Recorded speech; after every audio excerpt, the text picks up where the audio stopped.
절 죽음은 약속된 문이다. 나는 그 문을 여는 자. 어떤 생도 피하지 못한다. 꽃도 왕도 아이도 마지막에는 내 이름을 듣는다. 그래서 마음은 무겁다. 그러나 멈출 수 없다. 여러분, 죽음의 문턱에서 운명을 바꿀 수 있다면 여러분은 무엇을 하시겠습니까?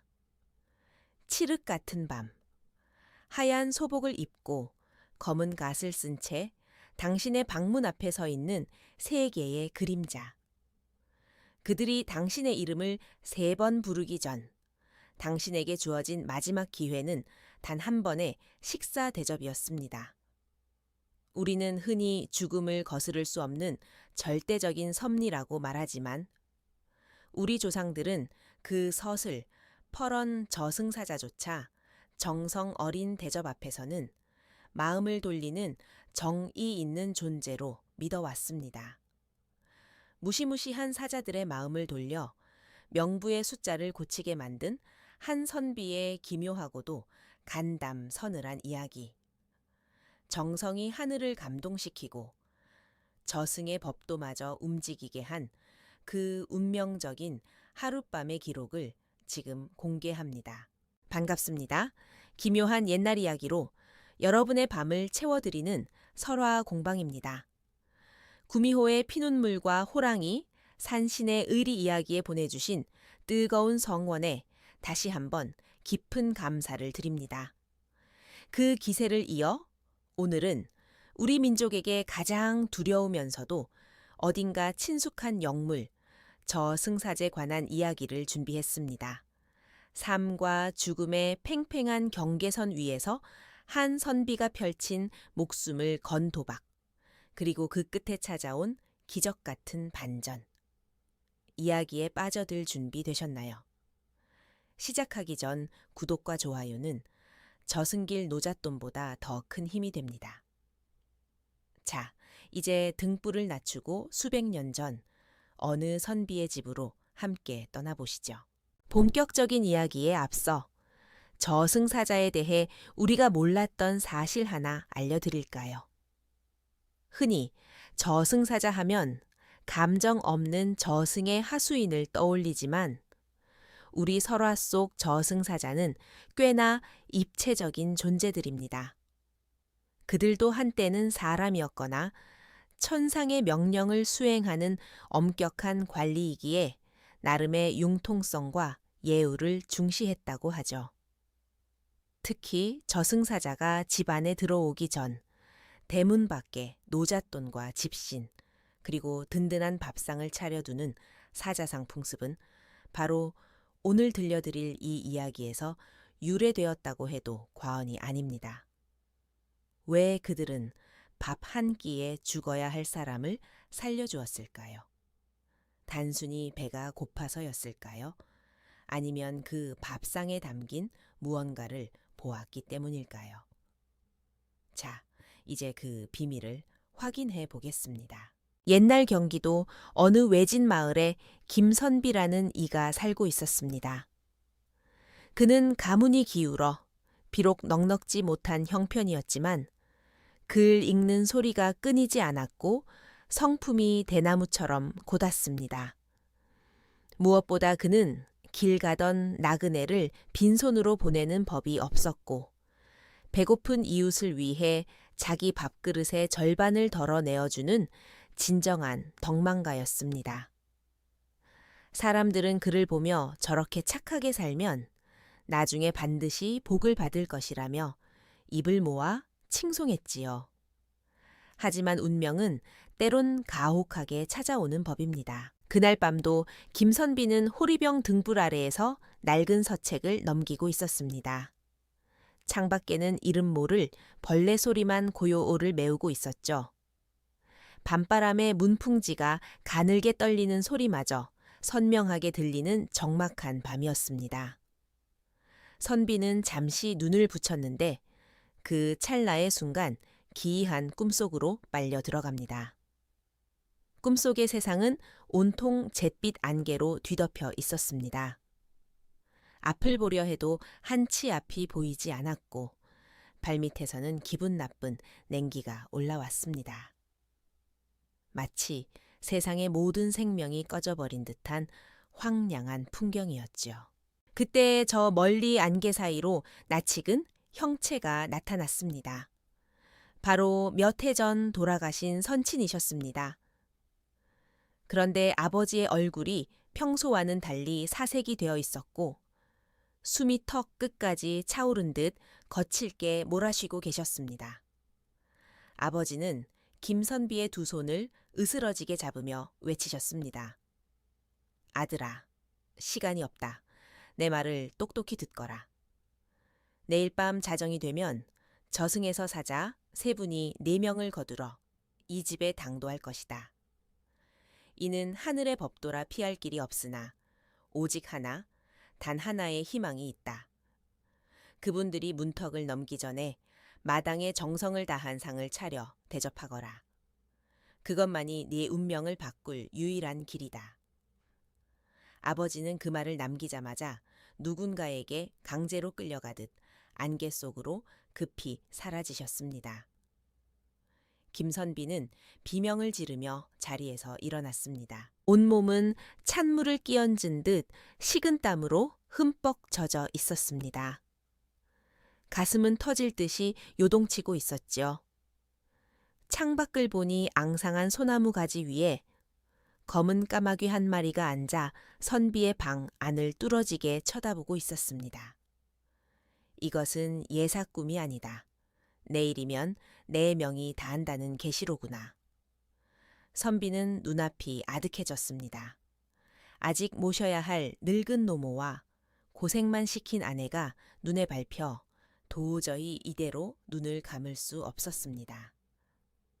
그는 아버지가 일러주신 대로 일생일대의 도박을 준비하기로 마음먹습니다. 날이 밝자마자 김선비는 집안 구석구석을 정돈하기 시작했습니다. 평소보다 더 세심하게 마당의 돌 하나, 잡초 하나도 정갈하게 치웠고 방 안의 먼지도 깨끗이 닦아냈습니다. 그리고 아내를 불러 조용히 그러나 단호하게 말했습니다. 부인, 오늘 밤 우리 집에 세상에서 가장 귀하고도 무서운 손님 3분이 오실 것이요. 우리 집에 남은 모든 양식과 가산을 털어서라도 가장 기름진 고기와 정성을 다한 쌀밥, 그리고 가장 향긋한 술을 준비해 주시오. 아내는 남편의 갑작스러운 요구에 당황했습니다.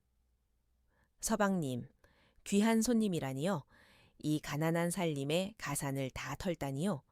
하지만 남편의 눈빛에서 어린 절박함과 슬픔을 본 아내는 무언가 큰일이 닥쳤음을 직감하고 묵묵히 부엌으로 향했습니다.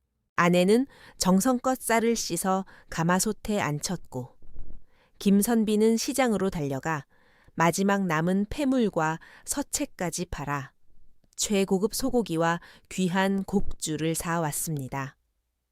아내의 손끝에서 만들어지는 음식에는 간절한 기도가 담겼습니다. 쌀밥은 고두밥 하나 없이 하얗고 찰지게 익어갔고 고기 볶는 고소한 향기는 온 집안을 가득 채웠습니다.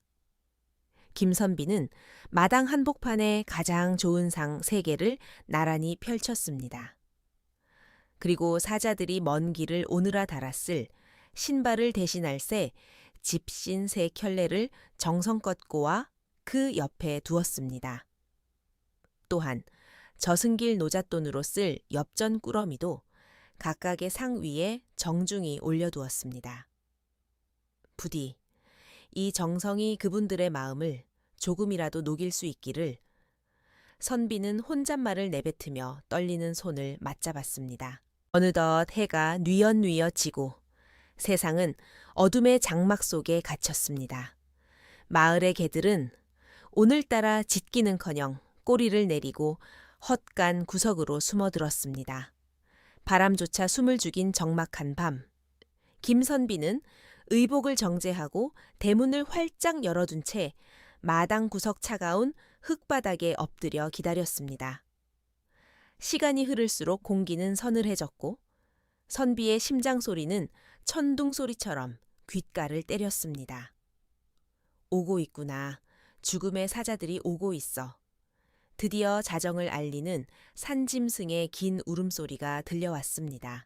그 순간 대문 밖에서부터 정체를 알 수 없는 검은 안개가 스멀스멀 마당으로 밀려 들어왔습니다. 그리고는 칠흑 같은 도포를 입고 키가 9척이나 되는 3명의 장정이 안개 속에서 스르르 모습을 드러냈습니다. 그들이 발을 디디는 곳마다 마당의 흙이 시커멓게 얼어붙었고 숨을 들이쉴 때마다 폐부가 시릴 정도로 차가운 한기가 돌았습니다. 그들의 얼굴은 창백한 달빛보다 더 푸르렀고 가달에 가려진 눈은 이승의 것이 아닌 서늘한 안광을 뿜어내고 있었습니다. 사자 우두머리가 허리춤에서 시커먼 명부를 꺼내 천천히 펼쳤습니다. 종이 넘어가는 소리가 마치 칼날이 스치는 소리처럼 날카롭게 들렸습니다. 그리고는 낮고 갈라진 목소리로 집안이 울리게 읊조렸습니다. 이 집에 사는 기마무개의 명을 거두러 왔다. 어서 이름을 부르고 집 안으로 들어가 그 영혼을 결박하자. 그런데 명부를 다 읽기도 전에 사자들의 코끝에 낯선 냄새가 닿았습니다. 차갑고 메마른 저승에서는 결코 존재할 수 없는 따스하고 풍성한 이승의 음식 향기였습니다. 사자들의 시선이 마당 한가운데 정갈하게 차려진 3개의 밥상으로 향했습니다. 하얀 김이 모락모락 올라오는 하얀 쌀밥, 기름기가 잘잘 흐르는 산적, 그리고 코끝을 찌르는 향긋한 곡주. 평생 영혼만 거두러 다니며 차가운 대접만 받아온 사자들은 그 자리에서 굳어버렸습니다. 이게 대체 무엇인가? 우리가 온다는 걸 알고 미리 상을 차려놓다니? 그것도 한 상도 아니고 3상씩이나? 사자들도 저승의 공무를 수행하는 존재들이라 늘 허기와 피로에 시달리고 있었습니다. 특히 김선비가 정성껏 빚은 곡주의 향기는 사자들의 마음을 단번에 흔들어 놓았습니다. 막내 사자가 꼴깍 침을 삼키며 우두머리에게 제안했습니다. 형님들, 이승의 법대도 이토록 고마운 성의를 무시하는 것은 예의가 아니지 않습니까? 저 정성을 보십시오. 집신의 노잣돈까지? 어차피 명부를 부르기 전이니 우선 이 음식들로 시장기나 달래고 일을 시작합시다. 우두머리 사자도 못 이기는 척 고개를 끄덕였습니다. 그럼 딱 한 잔씩만 하고 일을 시작하자꾸나. 저승으로 가는 길은 머니 배를 채워두는 것도 나쁘지 않겠지. 3 사자는 자리에 앉아 수저를 들었습니다.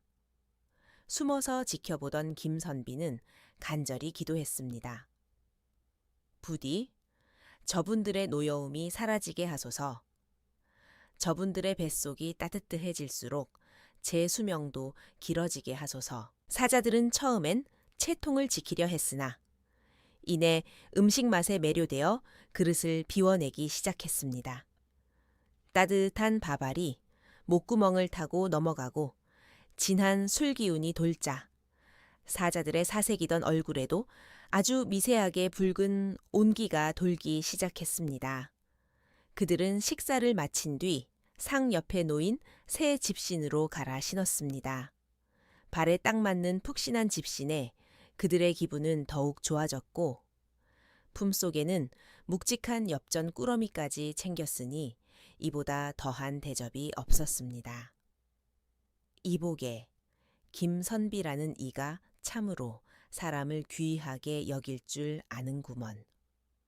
죽을 때를 알고도 이런 상을 차리다니. 사자들은 감탄을 금치 못했습니다. 하지만 법도는 법도였습니다. 식사를 마친 사자 우두머리가 김선비를 불러냈습니다. 선비는 사지 떨리는 몸으로 사자들 앞에 꿇어 앉았습니다. 우두머리가 명부를 다시 펼치며 말했습니다. 선비여, 그대의 정성이 참으로 갸륵하구나. 저승사자 생활 수백 년에 이름도 부르기 전에 이토록 극진한 대접을 받은 것은 처음이다. 하지만 하늘의 명은 결코 바꿀 수 없는 법. 명부에는 그대의 수명이 30산시으로 되어 있으니 이제 우리와 함께 가야 한다. 김선비는 눈물을 흘리며 읍소했습니다. 가라면 가겠사오나 병든 노모와 홀로 남을 아내가 눈에 밟혀 도저히 발길이 떨어지지 않습니다. 제발 저들에게 마지막 인사라도 할 수 있게 자비를 베풀어 주십시오. 사자들은 서로 난처한 눈빛을 교환했습니다. 정성을 다한 음식을 먹고 노잣돈까지 받았으니 도저히 그냥 데려갈 마음이 생기지 않았던 것이죠. 하지만 명부를 거역하면 사자들이 벌을 받게 됩니다. 사자들은 한참 동안 서로의 얼굴을 바라보며 말없이 고민했습니다. 그때 지혜로운 막내 사자가 붓을 꺼내 들었습니다. 형님들, 우리가 대접을 받았으니 값을 치르는 것이 이승과 저승의 공통된 예법입니다. 제가 명부를 조금 손보겠습니다. 하늘도 이만큼의 정성이라면 이해해 주실 겁니다. 막내 사자는 김선비의 이름 옆에 적힌 30산시이라는 글자를 뚫어지게 쳐다보았습니다. 그리고는 먹물을 듬뿍 묻힌 붓으로 삼산, 자 아래에 아주 짧은 세로 획 하나를 그었습니다. 그러자 순식간에 삼, 산, 자는 오, 우, 자로 변해버렸습니다. 이제 명부에는 김선비의 수명이 30이 아니라 50우시으로 바뀌었습니다. 곁에서 지켜보던 둘째 사자가 거들었습니다. 이왕 인심 쓰는 김에 더 쓰자꾸나. 이 선비가 50년만 살기엔 너무 아깝지 않은가? 둘째 사자는 십시, 자 위에 가로 획 하나를 더 그어 팔바, 자 형태를 만들었습니다. 그리하여 김선비의 수명은 최종적으로 80바시이 되었습니다. 우두머리 사자가 껄껄 웃으며 명부를 덮었습니다. 선비여, 그대의 덕이 그대의 수명을 늘렸소. 명부에 80이라 적혀 있으니 우리는 50년 뒤에 다시 오겠소. 그때까지 부디 지금처럼 덕을 쌓으며 사시오. 말을 마친 새 사자는 안개 속으로 순식간에 사라졌고 마당에 내렸던 서리도 씻은 듯이 사라졌습니다. 김선비는 한참을 그 자리에 엎드려 있다가 정신을 차렸습니다. 꿈인지 생시인지 구분이 안 갔지만 마당상 위에는 빈 그릇들만 덩그러니 남아 있었고 그 옆에 놓아둔 집신 세 켤레는 온데간데 없었습니다. 살았구나. 내가 정말 살았구나. 선비는 마당 한복판에서 눈물을 쏟아냈습니다. 그날 이후 김선비는 정말로 80고령까지 건강하게 살았습니다. 그는 자신에게 주어진 덤으로 얻은 삶을 오로지 이웃을 위해 헌신하며 보냈습니다. 김선비는 평생 고을 사람들에게 사람의 진심은 하늘도 움직이고 저승도 움직인다는 말을 전하며 살았습니다. 그는 늘 소박한 밥상을 차릴 때도 누군가를 대접한다는 마음으로 정성을 다했습니다. 그리고 수십 년의 세월이 흘러 진짜 마지막 날이 왔습니다. 80살이 된 김선비는 임종을 직감하고 다시 한번 집안을 깨끗이 정리했습니다. 그리고 예전처럼 정성스러운 밥상 3개를 차려놓고 조용히 눈을 감았습니다. 그러자 안개 속에서 수십 년 전 보았던 그 3명의 사자가 다시 나타났습니다. 그들은 이제는 호호백발이 된 김선비를 보며 반갑게 웃었습니다. 약속한 시간이 되었구려, 선비여. 이번에도 대접이 아주 훌륭하구먼. 자, 이제 그만 무거운 몸을 벗고 우리와 함께 갑시다. 사자들은 김선비의 영혼을 정중히 호위하며 공포스러운 저승길이 아닌 은하수가 흐르는 가장 아름다운 저승길로 인도했다고 합니다. 말 못하는 짐승도 무서운 저승사자도 감동하게 만드는 힘. 그것은 거창한 것이 아니라 진심 어린 대접과 정성이었습니다. 우리는 때론 돈이나 권력으로 운명을 바꾸려 하지만 정작 운명의 신을 미소 짓게 하는 것은 누군가를 향한 따뜻한 밥상 한 그릇일지도 모릅니다.